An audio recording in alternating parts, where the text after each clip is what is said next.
மீனா பூ குடுக்குறதுக்காக ஸ்கூட்டர்ல போய்க்கிட்டு இருக்காங்க. அப்ப ரோஹிணியும், சிந்தாமணியும் பேசுறத மீனா பார்த்துடுறாங்க. இவங்க 2 பேரும் எதுக்காக பேசிக்கிட்டு இருக்கணும்? இதுல ஏதோ இருக்குது அப்படின்னு சொல்லிட்டு மீனாக்கு சந்தேகம் வருது. இத முதல்ல அவர்கிட்ட சொல்லணும்னு சொல்லிட்டு முத்துவ மீட் பண்ணி ரோஹிணியும், சிந்தாமணியும் பேசிக்கிட்டு இருந்தத சொல்றாங்க. உடனே முத்து இருந்துகிட்டு, "என்ன மீனா சொல்ற?" அப்படின்னு கேட்கறாங்க. ஆமாங்க. அவங்க 2 பேரும் பேசுறத நான் பார்த்தேங்க. அந்த சிந்தாமணி தான் ரோஹிணிக்கு அடைக்கலம் குடுத்துருக்கா போலருக்கு அப்படின்னு சொல்லிட்டு மீனா வந்து சொல்றாங்க. உடனேவும் முத்து இருந்துகிட்டு, "இது சரி இல்ல மீனா.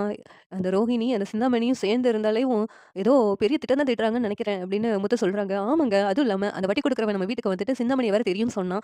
அதுவும் இல்லாம நம்ம வீட்டு கடன அடைச்சு அ நம்ம வீட்டு பத்திரத்தையும் வேணும்னு சொன்னான். இதெல்லாம் பார்க்கும்போது ஏதோ பெரிய சதி திட்டம் தான் நடக்கிற மாதிரி எனக்கு தெரியுது. எல்லாமே சிந்தாமணியோட வேலையா கூட இருக்கலாம்னு நெனைக்கிறேன் அப்படின்னு மீனா சொல்றாங்க. இத கேட்டு முத்து, "ஆமா மீனா நீ சொல்றது சரிதான். இப்பவே நம்ம அப்பா கிட்ட போய் சொல்லலாம்னு" சொல்லிட்டு முத்து, மீனாவும் வீட்டுக்கு போறாங்க. அண்ணாமலை கிட்ட நடந்ததெல்லாம் சொல்றாங்க.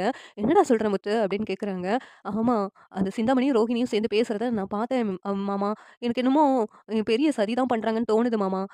நம்ம கொஞ்சம் உஷாரா தான் இருக்கணும். அந்த வட்டி குடுக்குறவனுக்கு நம்ம சீக்கிரமா பணத்த குடுக்கணும்" அப்படின்னு சொல்லிக்கிட்டு இருக்காங்க. உடனே விஜயா இருந்துகிட்டு, "என்ன சொல்றடா?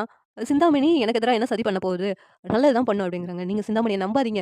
அது ரோகிணிக்கு அடைக்கலம் குடுத்துருக்குது. அப்புறம் எப்படி உங்களுக்கு நல்லது பண்ணும்? ஏதோ தப்பு இருக்குது. அதுவும் இல்லாம அந்த வட்டி குடுக்குறவன் வேற சிந்தாமணிய தெரியும்னு சொன்னான். அதுவும் இல்லாம நம்ம வீட்டு பத்திரத்தையும் வாங்கணும்னு நெனச்சான். அந்த சிந்தாமணி வேற ரவுடி மாதிரி எல்லா வேலையும் பார்த்துக்கிட்டு அலைஞ்சுகிட்டு இருக்கு. நம்ம வீட்டையும் நம்ம கிட்ட இருந்து பிடுங்குறதுக்காக தான் இப்படி ஏதாவது பண்ணுதுன்னு நெனைக்கிறேன். நீங்க கொஞ்சம் உஷாரா இருங்க" அப்படின்னு சொன்னதும் விஜயா ஷாக் ஆயி நின்னுட்டு இருக்காங்க. இந்த சீரியல் எப்படி இருந்தா நல்லா இருக்கும்னு நீங்க நெனைக்கிறீங்கன்னு கமெண்ட் பண்ணுங்க. இந்த வீடியோ பிடிச்சிருந்தா லைக் பண்ணுங்க, ஷேர் பண்ணுங்க, சப்ஸ்கிரைப் பண்ணுங்க. Thank you.